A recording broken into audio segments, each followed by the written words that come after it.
Shalom saudara-saudaraku semuanya. Salam sejahtera, salam bahagia, dan salam kemenangan dalam Yesus Kristus. Hari ini kita kembali ibadah di rumah kita masing-masing, kita bersama-sama, dan kita tahu bahwa ibadah berkumpul atau di rumah kita masing-masing dan bersama-sama kita bersatu, tetap hadirat Tuhan nyata di dalam kehidupan kita. Mari kita berdoa. Tuhan Yesus, kami sungguh memerlukan pertolongan Tuhan. Saat kami mendengarkan firman-Mu, saat kami merenungkan firman-Mu, kami meminta Roh Kudus yang menolong kami, mengungkapkan kepada kami tentang pribadi Kristus, karya Kristus, dan kami juga mau belajar mengenal pribadi Roh Kudus dalam kehidupan kami. Terima kasih Tuhan, Engkau yang mengetahui semua pergumulan, semua hal yang dihadapi oleh setiap kami. Dan kami percaya bahwa Engkaulah solusi, Engkaulah jawaban dalam hidup kami. Karena itu kami datang kepadamu dan kami menyatakan kami membuka diri kami sepenuhnya untuk Engkau intervensi, untuk Engkau menyatakan kebenaran-Mu yang mengubahkan. Terima kasih, kami berdoa di dalam nama Tuhan Yesus. Amin. Saudara, 3 minggu yang lalu kita bersama-sama merayakan kebangkitan Tuhan Yesus. Setelah sebelumnya kita memperingati kematiannya, tanda kemenangan Tuhan Yesus di kayu salib.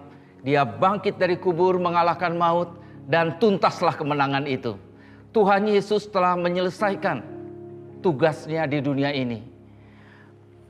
Kalau kita lihat timeline atau garis waktu sejak Tuhan Yesus bangkit, maka 3 minggu yang lalu Tuhan Yesus selama 40 hari, Lukas mencatat dalam Kisah Rasul pasal yang pertama, 40 hari Tuhan Yesus menyatakan, memperlihatkan dirinya berulang kali kepada murid-muridnya. Dia membuktikan bahwa dia hidup. Dia mengingatkan kembali tentang kerajaan Allah, tentang apa yang dia nyatakan semasa dia ada di dunia ini. Dan sebelum dia naik ke surga, dia mengingatkan kepada murid-muridnya untuk menantikan janji Bapa. Sebelum mereka bergerak, sebelum mereka menyatakan menjadi saksi bagi Kristus, Tuhan Yesus menyatakan, tunggu janji Bapa, tunggu di Yerusalem. Mengapa? Pasti karena ada sesuatu yang sangat penting dengan peran dari Roh Kudus yang dijanjikan itu. Itulah yang akan kita pelajari pada hari ini. Mari kita baca firman Tuhan dari Yohanes pasalnya yang ke-14 ayat 16 sampai dengan ke-17. Demikian firman Tuhan. Aku akan minta kepada Bapa dan Ia akan memberikan kepadamu seorang penolong yang lain, supaya Ia menyertai kamu selama-lamanya, yaitu Roh kebenaran. Dunia tidak dapat menerima Dia, sebab dunia tidak melihat Dia dan tidak mengenal Dia. Tetapi kamu mengenal Dia, sebab Ia menyertai kamu dan akan diam di dalam kamu. Ini adalah pernyataan Tuhan Yesus kepada murid-muridnya. Kalau kita lihat situasi pada waktu itu, ini adalah pada waktu malam di mana Tuhan Yesus akan diserahkan. Dia berkumpul dengan murid-muridnya di suatu tempat di lantai atas sebuah rumah. Dia ceritakan kembali, dia mengulang kembali apa yang menjadi situasi yang akan terjadi pada hari-hari itu.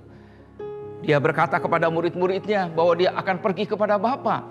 Dia berkata kepada murid-muridnya bahwa dia akan meninggalkan mereka, tetapi tidak secara yatim piatu karena dia akan mengirimkan penolong yang lain. Pada waktu itu murid-muridnya terlihat gelisah. Mereka tidak mengerti apa yang dimaksudkan oleh Tuhan. Sebagai contoh, mari kita lihat ayat yang pertama. Ketika Tuhan Yesus menyatakan hal-hal ini di dalam perjamuan malam, dikatakan seperti ini. Jangan gelisah hatimu, percayalah kepada Allah, percayalah juga kepada aku.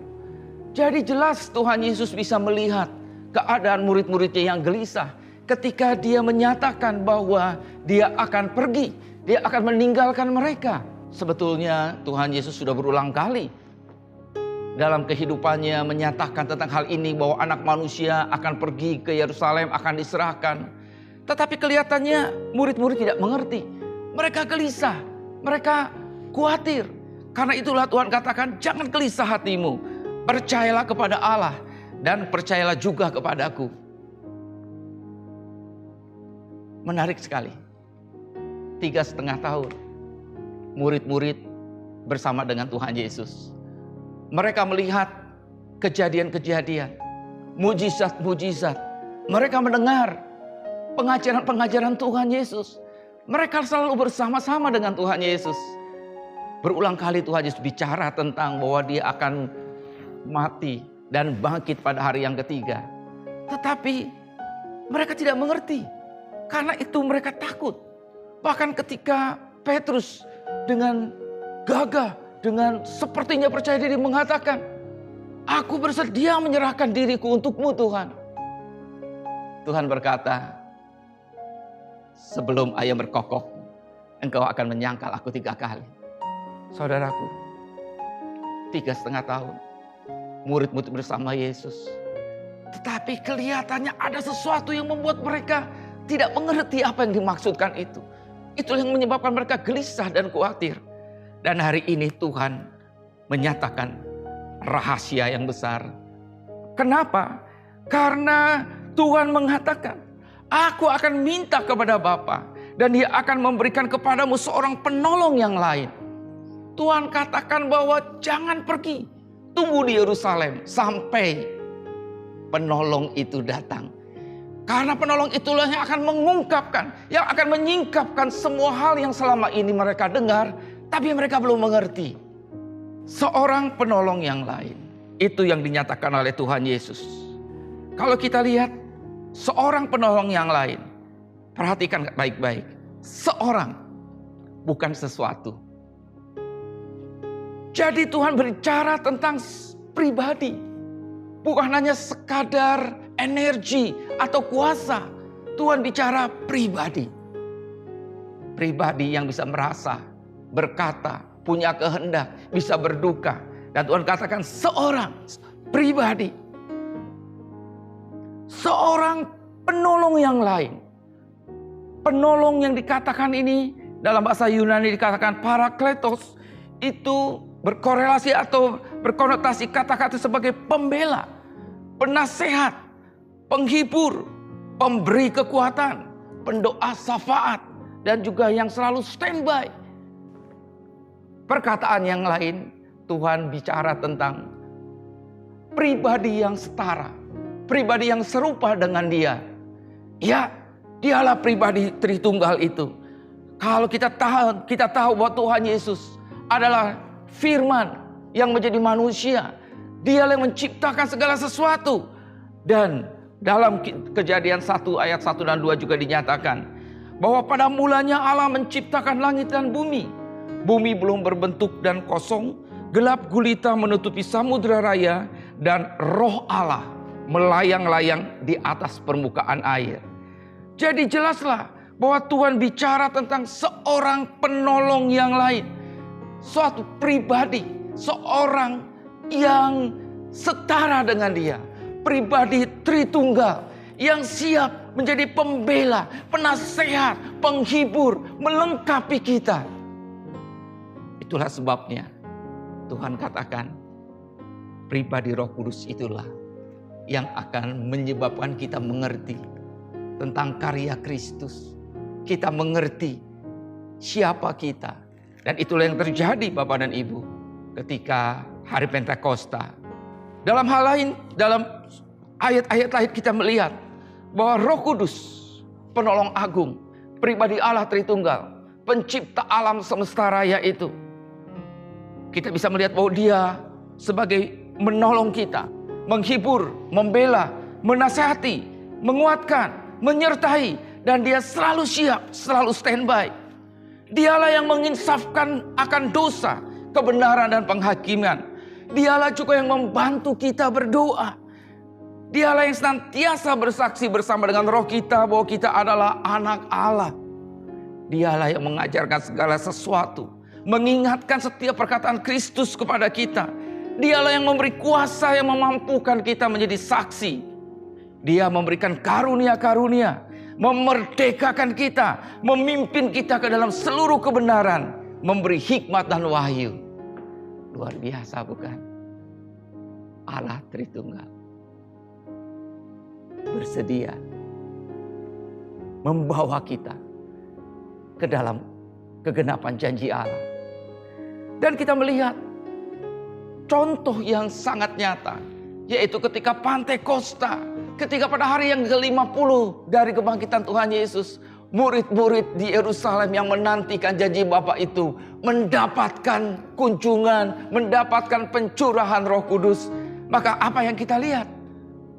Murid-murid yang begitu ketakutan tadinya. Murid-murid yang sebagian besar adalah orang-orang yang tidak berpendidikan. Terjadi transformasi yang luar biasa. Terjadi perubahan yang radikal dalam kehidupan mereka. Kita mendengar, kita melihat, kita membaca bagaimana Petrus sebagai orang yang sangat rendah pendidikannya, hanya sebagai nelayan. Ketika pencurahan itu, dia bisa berdiri, dia bisa menyatakan pernyataan yang luar biasa tentang pribadi Tuhan Yesus.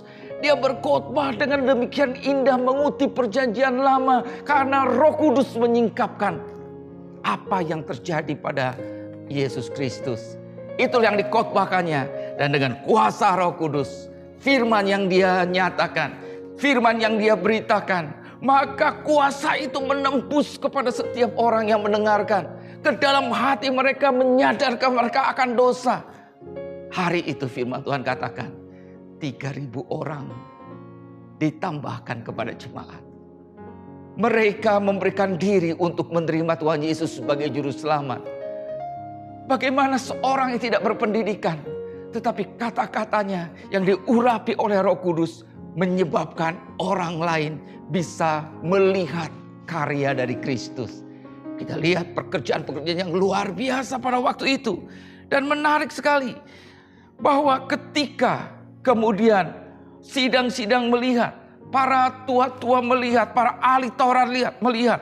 Ketika sidang melihat bahwa keberanian Petrus dan Yohanes dan mengetahui bahwa keduanya orang biasa, tidak berpendidikan, tidak terpelajar, heranlah mereka dan mereka mengenal keduanya sebagai pengikut Yesus. Jadi kita lihat bahwa orang yang dipenuhi Roh Kudus mengalami perubahan hidup yang sangat drastis. Karya Roh Kudus yang menyebabkan perubahan di dalam kehidupan kita. Bapak Ibu sekalian, tadi kita sudah baca Tuhan Yesus menyediakan penolong yang lain. Penolong yang setara dengan dia. Yang menyebabkan ketika kedatangannya yang memenuhi setiap rasul-rasul, menyebabkan suatu perubahan yang luar biasa. Pertanyaannya, apakah pada masa ini hal itu masih terjadi? Ya, Roh Kudus masih ada di dunia dan dia siap untuk mengubahkan setiap kita. Roh Kudus penolong agung itu tetap standby untuk menolong kita. Tapi mungkin kita banyak bertanya, kalau Roh Kudus ada, mengapa banyak orang tidak berubah kehidupannya? Mengapa banyak orang merasakan kehidupan yang hampa? Kenapa seolah-olah dia tidak bekerja? Ini yang kita harus mengerti. Ini yang harus kita sadari. Yang pertama, jangan lupa, Tuhan sangat menghargai kehendak bebas Anda. Sekali lagi, Tuhan sangat menghargai kehendak bebas saudara.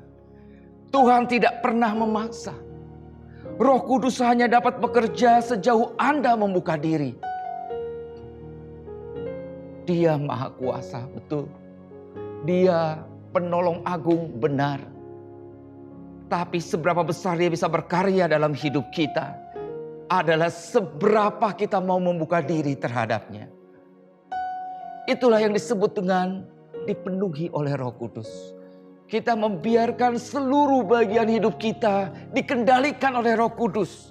Kita membiarkan kehendak bebas kita taruh, Roh Kudus, Engkaulah yang memimpin kehidupanku. Kita menyatakan tidak pada keinginan kita, tetapi ya kepada keinginan Allah. Pada waktu itu kita akan melihat bagaimana dari hari ke hari Dia akan memimpin kita kepada seluruh kebenaran. Karena Roh Kudus diutus ke dunia ini untuk membantu kita menikmati realisasi dari apa yang sudah Tuhan lakukan selama dia ada di dunia ini. Bapak dan Ibu semuanya,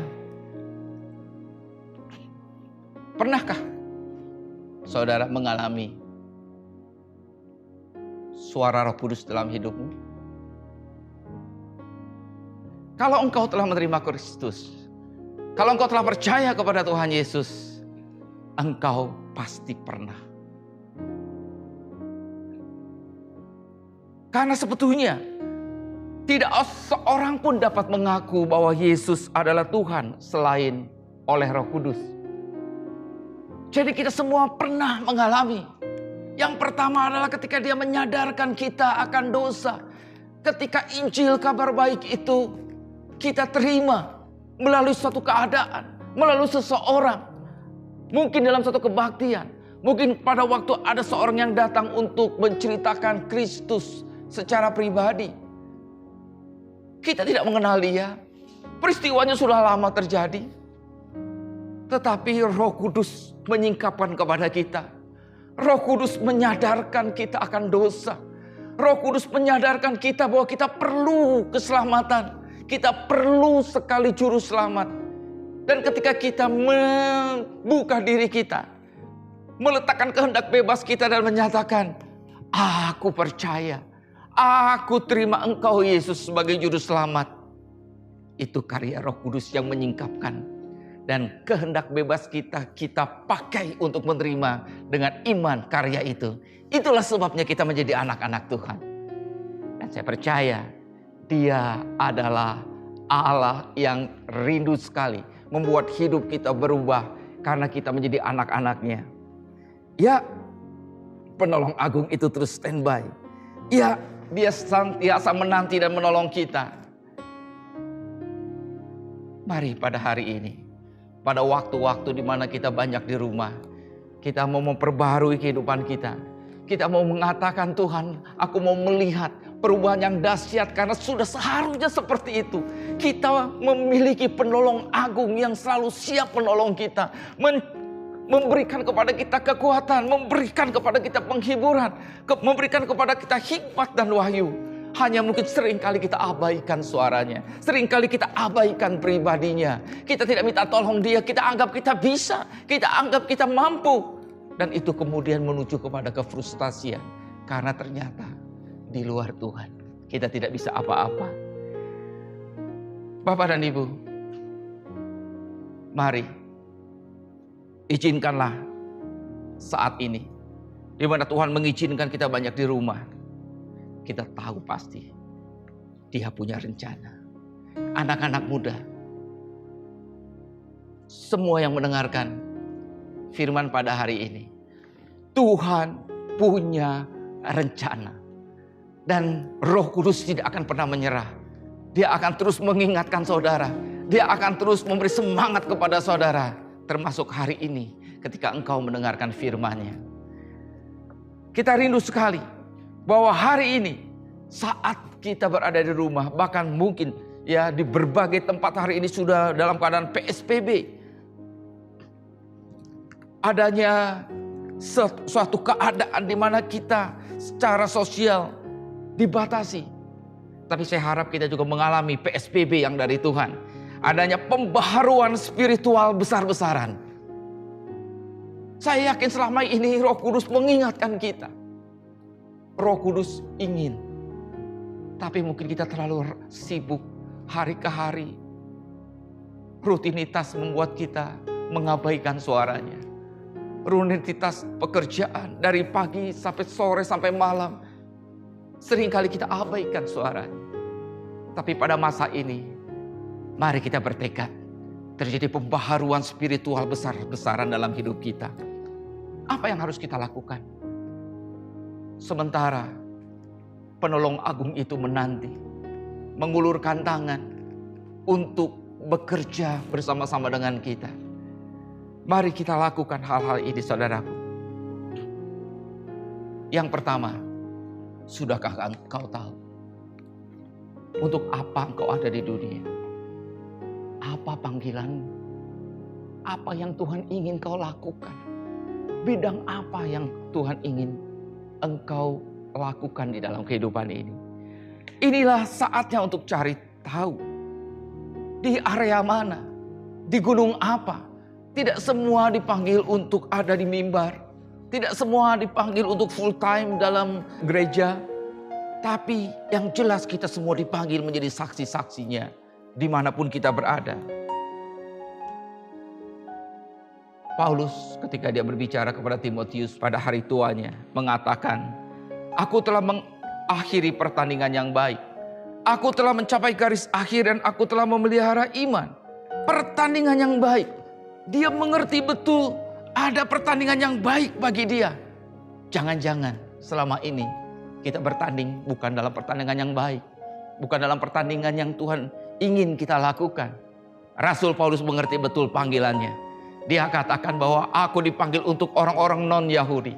Dan dia fokus kepada apa yang menjadi panggilannya. Kita mengerti bahwa Tuhan Yesus mengerti betul untuk apa dia datang ke dunia. Dia katakan anak manusia datang untuk mencari dan menyelamatkan yang terhilang. Untuk menjalankan misi dari Bapaknya. Sekali lagi, apa yang menjadi panggilanmu? Apa yang Tuhan ingin kau lakukan? Pasti tidak pernah kebetulan dengan semua talenta, dengan karunia yang Tuhan berikan dan kesempatan-kesempatan yang Tuhan berikan. Inilah saatnya, saat yang baik bagi kita untuk mencari tahu apa yang menjadi panggilan hidup kita. Rasul Paulus ketika dia mengerti panggilan dia, maka firman Tuhan katakan, dia katakan semua yang lain dia anggap sampah. Tapi panggilan itu yang terus menjadi pendorong hidupnya. Dia katakan dalam Filipi 3 ayat 12 sampai 14. Dia mengerti banyak hal. Tuhan berbicara banyak hal kepada dia. Tetapi yang dia katakan bukan seolah-olah aku telah memperoleh hal ini atau telah sempurna. Melainkan aku mengejarnya. Kalau aku dapat juga menangkapnya. Karena aku pun telah ditangkap oleh Kristus Yesus. Saudara-saudara, aku sendiri tidak menganggap bahwa aku telah menangkapnya. Tetapi ini yang kulakukan. Aku melupakan apa yang telah di belakangku. Dan mengarahkan diri kepada apa yang di hadapanku. Dan berlari-lari kepada tujuan untuk memperoleh hadiah. Yaitu panggilan surgawi dari Allah dalam Kristus Yesus. Dia fokus. Dia memusatkan kepada apa yang Tuhan ingin dia lakukan dalam kehidupan ini. Dia berlari. Dia meninggalkan, dia melupakan apa yang ada di belakang. Saudaraku, ada satu hal yang perlu kita sadari. Bahwa Roh Kudus selalu berorientasi ke masa depan. Seringkali banyak orang terpaku, terpenjara dengan masa lalunya. Kenapa? Karena iblis, pendakwa, selalu menunjukkan kegagalan pada masa lalu kita. Hal-hal yang memalukan yang terjadi. Dia mendakwa kita supaya kita terbelenggu dan terpenjara dengan masa lalu kita. Tapi dengarkan, Roh Kudus pada saat engkau terpuruk, mungkin saat ini, dia menyadarkan engkau bahwa ada hari depan. Dia mau menyadarkan kau akan dosa. Untuk kita berbalik. Untuk kita meminta ampun. Dan melupakan semua kegagalan kita. Kita memandang kepada salib Kristus. Dan mulai kembali memfokuskan kepada panggilan Tuhan atas hidup kita.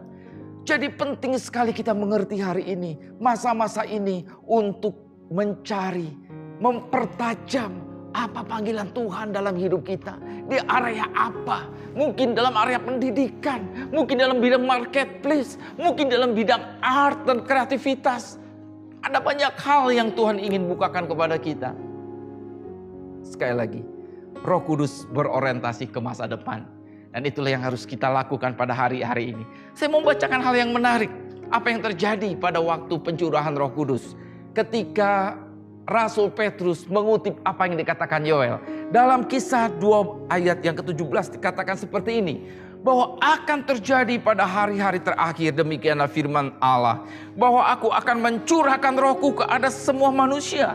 Maka anak-anakmu laki-laki dan perempuan akan bernubuat, dan teruna-terunamu akan mendapat penglihatan-penglihatan, dan orang-orangmu yang tua akan mendapat mimpi. Menarik bukan? Bahwa anak-anak laki-laki perempuan akan bernubuat, mengatakan hal-hal yang akan datang, mengatakan apa yang Tuhan taruh dalam perkataan kita. Lalu kita perkatakan, bukan kita melihat apa yang terjadi dan realita hanya sekadar realita, tapi mari kita mengubahnya dengan menyatakan nubuat berdasarkan firman Tuhan ke arah yang akan datang. Teruna-terunamu akan mendapat penglihatan-penglihatan, vision tentang arah ke depan seperti apa. Orang-orangmu yang tua akan mendapat mimpi. Semua bicara hal-hal yang akan datang. Dan itu yang Tuhan ingin kita lakukan. Lupakan apa yang sudah di belakang kita. Kembali kita melihat dan menata hidup kita. Kita tahu ada sesuatu yang luar biasa yang Tuhan siapkan di depan ini, sesuai dengan panggilan kita. Dan kalau kita melihat apa yang Tuhan katakan mengenai penghibur, dalam Yohanes 16 ayat 13 dikatakan seperti ini. Tetapi apabila Ia datang, yaitu Roh kebenaran, Ia akan memimpin kamu ke dalam seluruh kebenaran. Roh Kudus akan memimpin kita, memproses kita untuk menikmati seluruh kebenaran. Bukan sebagian kecil, bukan sebagian, tapi seluruh kebenaran. Dan kita tahu seluruh kebenaran itu adalah Yesus. Karena Yesus berkata, aku adalah jalan, kebenaran, dan hidup. Jadi Roh Kudus akan memproses kita untuk semakin mengenal Kristus, pribadinya, karyanya. Sebab Ia tidak akan berkata-kata dari dirinya sendiri, tetapi segala sesuatu yang didengarnya itulah yang akan dikatakannya. Dan Ia akan memberitakan kepadamu hal-hal yang akan datang. Ya, Tuhan izinkan kita diam. Tuhan izinkan kita merenung. Jangan sekali-kali buang-buang waktu untuk hal yang tidak produktif. Karena hari ini Tuhan mau mengingatkan kepada kita. Hari di mana Dia sedang menyiapkan sesuatu yang luar biasa.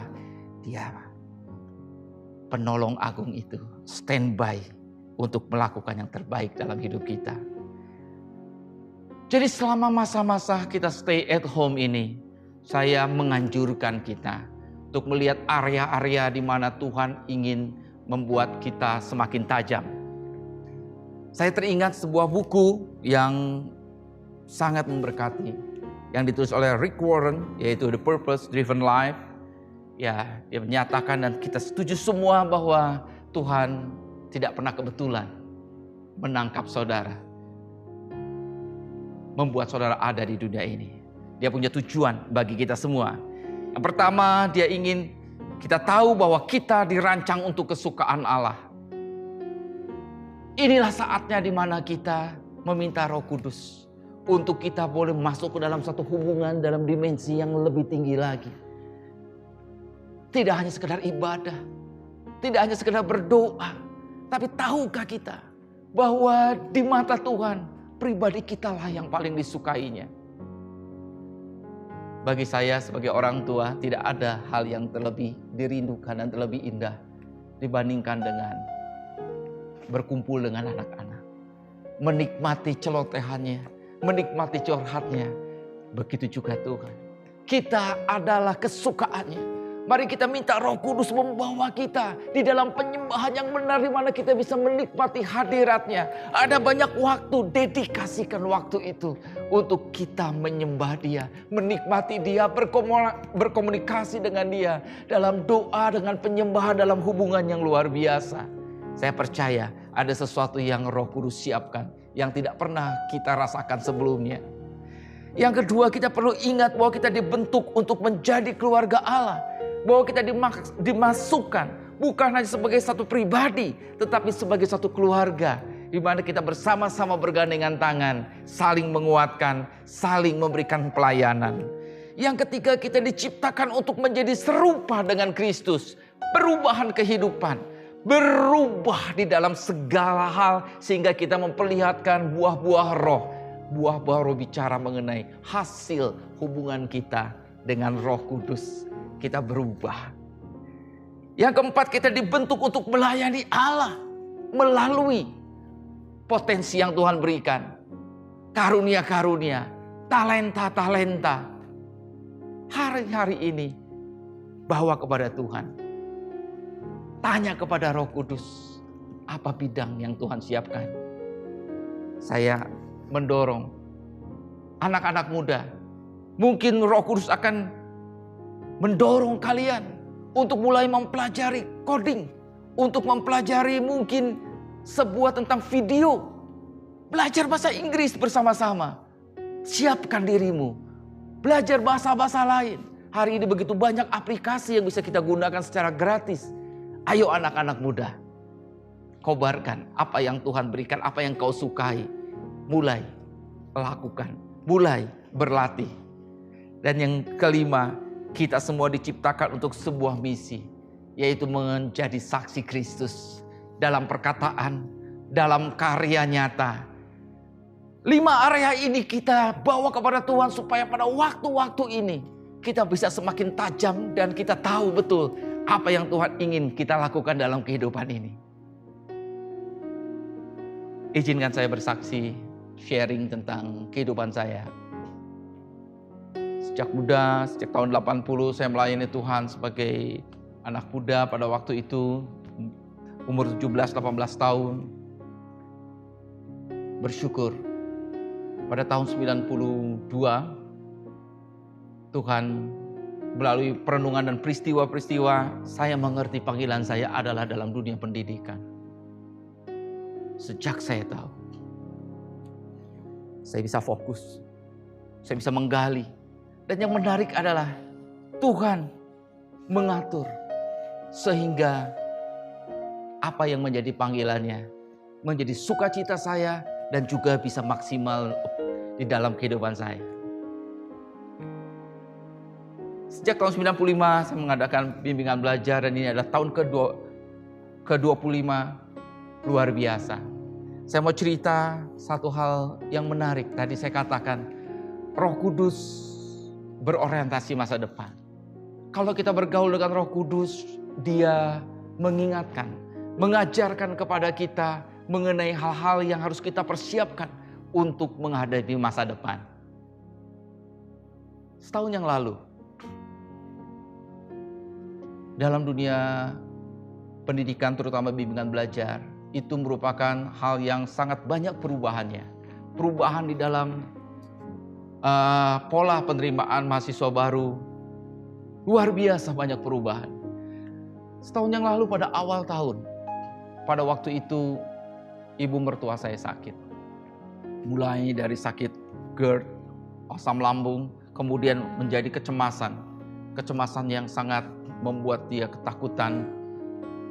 Sampai sebagai hamba Tuhan, saya bertanya, Tuhan, apa maksudnya? Karena saya percaya bahwa di dalam segala sesuatu Tuhan ingin berbicara. Pada waktu itu saya mencari Tuhan, berdoa, berpuasa. Pada satu saat dalam perenungan firman Tuhan, Tuhan memberikan sebuah ayat. Ayat dari Hosea 10 ayat 12, saya bacakan. Menaburlah bagimu sesuai dengan keadilan. Menuailah menurut kasih setia. Bukalah bagimu tanah baru. Sebab sudah waktunya untuk mencari Tuhan. Sampai Ia datang dan menghujani kamu dengan keadilan. Menarik sekali saya renungkan ini. Tuhan dengan kuat berbicara. Saya tahu Roh Kudus menuntun saya. Dengan kata, bukalah bagimu tanah baru. Dan Tuhan sudah memberikan petunjuknya. Pada waktu kita menabur membuka tanah baru, engkau harus menaburnya sesuai dengan keadilan. Satu saat engkau menuailah dengan kasih setia. Jadi ini bicara tentang suatu tanah baru yang bukan hanya bicara tentang diri saya. Tetapi Tuhan ingin menjadikan itu menjadi berkat bagi banyak orang. Dan yang menarik sekali bahwa hal itu ternyata didasari dengan kunci mencari Tuhan. Sebab sudah waktunya untuk mencari Tuhan. Sampai Ia datang untuk menghujani kamu dengan keadilan. Tanah baru. Tanah baru saya bagi di dalam komsel. Saya minta didoakan. Saya berdoa terus. Saya berpikir apa yang dimaksud dengan tanah baru ya Tuhan. Ya dalam perjalanan ternyata Tuhan mempertemukan saya melalui satu peristiwa ya, dengan anak-anak muda yang memiliki keahlian dalam bidang IT, dan kemudian kita mulai bekerja sama. Saya menyediakan konten-konten pembelajaran mereka IT. Dengan kata lain, kemudian bimbel atau bimbingan belajar tempat saya Tuhan percayakan itu mulai beralih ke konten-konten digital. Saudara, tentu kita tahu ketika itu semua kita lakukan, kita bergairah, kita lakukan, tiba-tiba terjadi peristiwa ini. Bimbel tidak bisa lagi dilakukan secara tatap muka. Menarik bukan? Ternyata Tuhan telah menuntun setahun sebelum itu. Sehingga ketika kejadian ini terjadi, kami sudah siap dengan konten-kontennya. Kami sudah siap. Saya bilang, Tuhan luar biasa. Engkau sempurna. Engkau tahu apa yang akan terjadi akan datang. Pikiran kita sangat terbatas, saudara-saudara semua. Kita tidak tahu apa yang akan terjadi 1 jam lagi, besok. Tetapi Roh Kudus akan beritahukan kepada kita. Karena itu penting bagi kita bergaul dengan Dia. Asah pendengaran rohani kita. Asah penglihatan rohani kita. Bekerja meneliti firman Tuhan.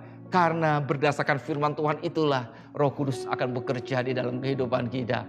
Saya tahu ada hal yang luar biasa ke depan ini bagi saya dan dengan lembaga pendidikan yang saya sedang pimpin. Kami terus sedang bergairah. Saudaraku, jelas kami pun mengalami persoalan-persoalan. Ada banyak potensi yang biasanya terjadi di dalam pemasukan hilang karena itu. Ya, karena keadaan seperti ini. Tetapi dalam keadaan sulit seperti ini, dalam keadaan sepertinya tidak ada pemasukan yang memadai, saya sudah melihat ke depannya seperti apa. Tuhan sedang menuntun di dalam masa-masa sulit ini. Itulah yang perlu kita dapatkan. Dapatkan suara Tuhan. Apa panggilanmu? Persiapkan dirimu. Kalau Tuhan katakan belajar, mungkin Tuhan katakan gali. Bisa jadi Tuhan mengingatkan kepada kita sesuatu yang biasa kita lakukan yang sepilih sepertinya. Mungkin seorang ibu akan berpikir, oh dulu saya punya resep membuat sambal. Ya, itu pernah terjadi. Dan kemudian dia mulai membuat sambal. Dia kemudian sekarang bisa menjadi produsen sambal yang luar biasa. Hanya sambal mungkin bisa menjadi satu berkat bagi bangsa ini. Mungkin kau bisa membuat jamu, racikan dari berbagai macam temulawak dan lain-lain, kemudian engkau bisa bungkus dan bisa menjadi berkat. Bisa 5 roti dan 2 ekor ikan yang dipersembahkan kepada Tuhan menjadi berkat bagi ribuan orang. Engkau bisa menjadi berkat karena memang engkau disiapkan untuk menjadi berkat bagi bangsa ini. Mari kita berpikir besar. Lihat hal yang luar biasa yang Tuhan siapkan bagi kita.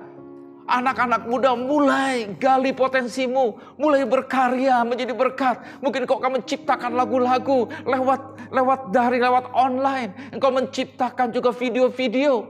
Ayo lakukan. Lakukan. Roh Kudus menuntun kau, andalkan Dia. Beri ruang sepenuhnya kepada Roh Kudus. Dan saya harap saat kita mengingat kembali masa-masa ini, masa-masa yang paling terkenal dengan kata COVID. Tapi kita akan buat COVID itu menjadi masa di mana creativity kita tergali. Opportunity, peluang-peluang akan muncul. Ada visions, arah kemana, bagaimana kita bergerak. Integrity, kita siapkan integritas dan terus kita melakukan proses ini dengan berdasarkan firman Tuhan. Dan yang terakhir, dignity. Kita punya martabat, kehormatan sebagai anak-anak Tuhan. Terakhir Bapak dan Ibu, saudara-saudaraku semua, anak-anak muda, saya mengingatkan kembali bahwa kita orang-orang yang ditebus begitu luar biasa sehingga Allah Tritunggal bersedia selalu menyiapkan untuk menolong kita, untuk mengajarkan kita segala sesuatu, untuk memberikan yang terbaik dalam kehidupan kita. Amin. Ada masa depan yang luar biasa. Ada masa-masa yang hebat. Ayo bersemangat dalam Tuhan. Ayo saling tolong menolong dalam keluarga Allah. Ayo berikan yang terbaik. Semangat, positif dengan Tuhan. Maka kita melihat masa depan selalu ada bagi setiap orang yang berharap kepadanya. Amin Bapak dan Ibu. Demikian firman Tuhan hari ini. Dan pada saat ini saya ingin, sebelum kita akhiri, mungkin ada saudara yang saat ini mengikuti ibadah online ini, tapi engkau belum yakin. Kemana engkau kalau nanti Tuhan memanggilmu? Engkau tidak yakin apakah engkau telah memiliki Yesus dalam dirimu. Hari ini saya ingin menantang engkau. Roh Kudus berbicara kepadamu. Dan tidak kebetulan bahwa engkau membuka channel ini. Tidak ada yang kebetulan. Tuhan memilihmu. Terimalah Yesus sebagai juru selamatmu. Sebagai penebus dosamu. Dia sudah mati di kayu salib. Menggantikan dosa-dosamu. Terimalah dia. Mintalah dia masuk ke dalam hatimu. Jadi saya mau berdoa pertama bagi setiap saudara yang ingin mengundang Yesus ke dalam hatimu. Menjadi juru selamat. Sehingga engkau menjadi anak-anak Allah. Mari kita berdoa. Tuhan, saudara-saudaraku yang mau mengundang Yesus sebagai juru selamat. Karena menyadari bahwa engkau berdosa. Engkau tidak bisa masuk ke dalam surga dengan perbuatanmu. Engkau memerlukan juru selamat. Tuhan, Yesus Kristus mengasihimu. Undanglah dia masuk ke dalam hatimu. Mintalah, Yesus, aku percaya bahwa engkau mati di kayu salib untuk menebus dosaku. Masuklah ke dalam hatiku, sucikanlah aku dari segala dosa dan kesalahanku. Di dalam nama Tuhan Yesus. Dan hari ini juga saya mau berdoa bagi saudaraku semua. Untuk kita boleh punya pengalaman yang baru bersama dengan Roh Kudus. Supaya kita mengerti, menyembah dan menikmati hadirat Tuhan. Bersama di dalam keluarga Allah. Kita terus berproses untuk menjadi serupa dengan Tuhan Yesus. Kegagalan, kesalahan tidak pernah menggagalkan dan menghancurkan jaminan Tuhan Yesus atas hidup kita. Kalau kita berbalik, kalau kita meminta ampun kepada Tuhan, Dia akan memperbarui kita kembali. Dan juga mari kita melayani Dia dengan apa yang ada di dalam kehidupan kita. Dan terus kita menjadi saksi Kristus. Hari ini mungkin kau sedang dalam keadaan sulit. Dalam pekerjaan, dalam ekonomi, kau tidak tahu apa yang harus kau lakukan. Mari kita berdoa. Tuhan Yesus, dalam masa-masa ini, hamba berdoa supaya hikmat yang dari Tuhan, kreativitas dan ide-ide yang luar biasa dari Tuhan kau taruhkan, dan semangat yang dari Tuhan engkau berikan, kuasa dari tempat yang maha tinggi, membuat setiap anak-anakmu boleh memandang kepada penolong agung itu dan membuka diri. Roh Kudus kau yang mengintervensi setiap anak-anakmu yang membuka diri kepadamu. Kami percaya terjadi satu hal yang luar biasa. Engkau membuka jalan karena engkau adalah jalan kebenaran dan kehidupan. Terima kasih Tuhan, kami percaya tidak ada yang mustahil bagi orang yang percaya. Engkau yang membuat kami mengerti setiap panggilan kami. Apa yang menjadi kerinduanmu pada setiap saudaraku di tempat ini Tuhan, yang menyaksikan dan beribadah pada hari ini. Berbicaralah ya Tuhan. Terima kasih Tuhan, terima kasih. Terima kasih kami mau memandang hari-hari ini sebagai hari-hari yang penuh dengan keberkatan. Mari kita angkat kedua belah tangan kita. Dan saat ini, turunlah berkat atasmu. Dalam nama Bapa, kasih karunia dari Tuhan Yesus Kristus dan penghiburan, kekuatan, pertolongan dari Roh Kudus menyertai engkau dimanapun kau berada. Kau akan melihat perkara-perkara yang luar biasa terjadi. Engkau akan menjadi kepala, berpengaruh dimanapun kau berada.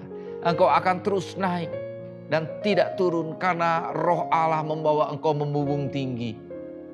Sesuatu yang dahsyat sedang Tuhan lakukan. Terlindunglah semua keluargamu daripada segala hal yang buruk, daripada segala virus-virus. Kami berdoa di dalam nama Yesus, perlindungan dari tempat yang maha tinggi. Tuhan juga berikan hikmat akal budi untuk setiap engkau menjaga diri sepenuhnya di dalam kuat kuasa Roh Kudus. Engkau menjadi saksi yang heran. Engkau menjadi saksi yang efektif karena Roh Kudus menyertai kau dimanapun kau berada. Dari saat ini sampai Maranatha, Tuhan Yesus datang yang kedua kali. Di dalam nama Tuhan Yesus. Amin. Puji Tuhan, Tuhan memberkati.